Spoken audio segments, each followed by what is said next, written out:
Hi guys, and welcome to Forward to the Past. In this episode I am going to be racing some cars. Well, sort of. So when I say racing cars, I actually mean racing model cars. So I've always been interested in steam engines, I've always been interested in vintage cars, and when you get a company like Mamod come along and they combine those two things together and you've got model steam cars, well, that's just excellent fun. So let's meet the four contenders. Contender number 1 is this extremely attractive white Mamod steam car. So this is one of the most common models you'll find with the Mamod range of cars. It has a single cylinder and it is a 2-seater, and it's certainly got some miles under its belt. Contender number 2 is this rather beautiful Mamod limousine. So this is the heaviest of all the cars that are going to be racing. It still only has a single cylinder, it is a 4-seater, and it has a roof. So we shall have to see how it performs. Being the heaviest of the lot, it might not be cut out for racing. Contender number 3 is this Mamod custom car. So this has not been made by Mamod themselves. The body has been made by a homemade fan who has designed it to look like an old Brooklands race car. Interestingly enough, this is actually the lightest of all the 4 models. It still only has a single cylinder, but it is a 1-seater, and without all the extra trim like running boards, I have high expectations for this little model. Last but not least is contender number 4, the Mamod Le Mans. So this racer is a very rare model, and I certainly hope that it performs well. The big difference with this model is it is a 2-cylinder, giving it the advantage of having double the power. However, it might not necessarily work in its advantage. We shall have to wait and see. So place your bets now. Which car do you reckon is going to have the fastest lap? Each car will get 2 chances to complete the lap in its fastest possible time and claim itself as the victor.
Okay, so the white car has done its 2 laps. I'm now going to reverse it back into the docks. There we go.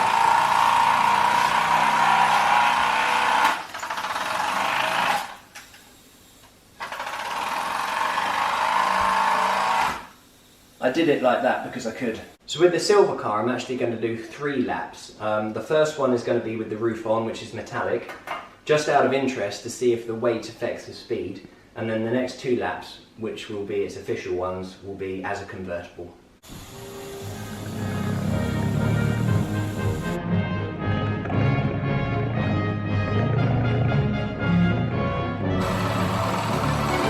No. You don't want to know.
So this model here is a custom made one, as I mentioned earlier, but the steering wheel being central is actually a dummy steering wheel, so I won't be able to steer it with this or with the steering wheel. The way I actually do it is by tapping the wheels as it goes along.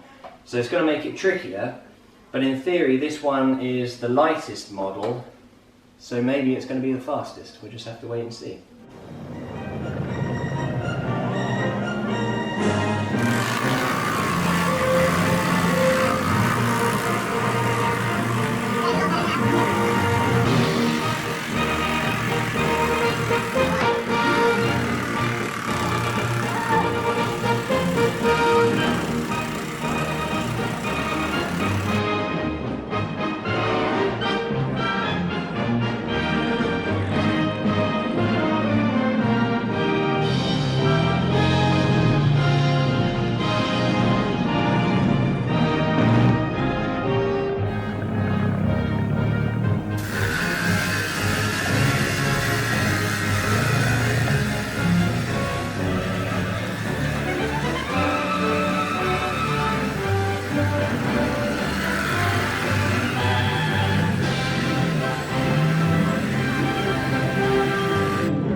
Last race of the day.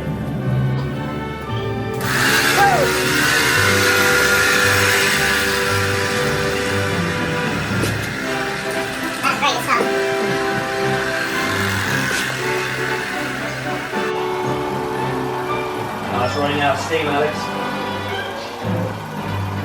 Come on. No! Oh well, we'll call it quits. So in last place we have the Mamod limousine. No surprises there. The fastest lap this could get was 39.85 seconds. In third place we have the custom Mamod racer, which came in at a disappointing speed of 32.88 seconds. In second place we have the Mamod Le Mans racer, which came in at a mere 31.90 seconds. And the winner of today's time trials is the Mamod white car, which came in at a staggering 25.76 seconds. The white car did incredibly well.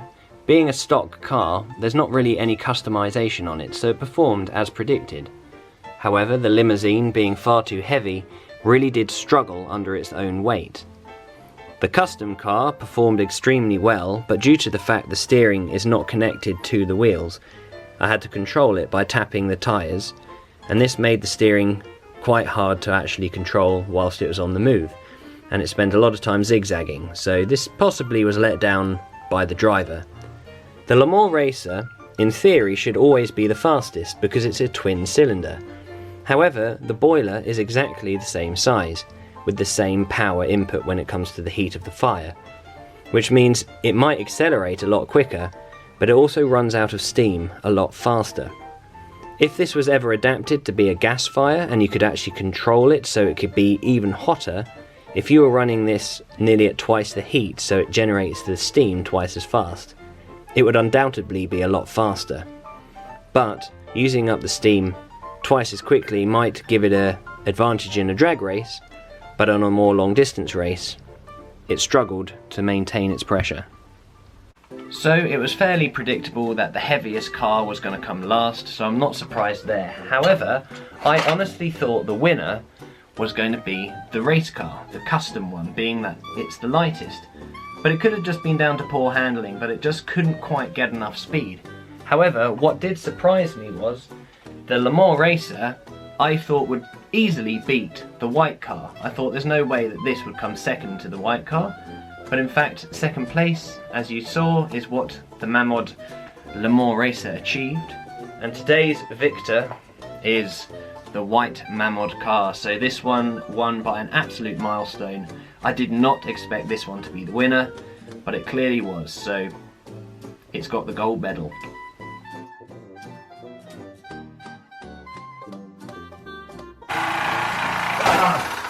The crash. Oh no!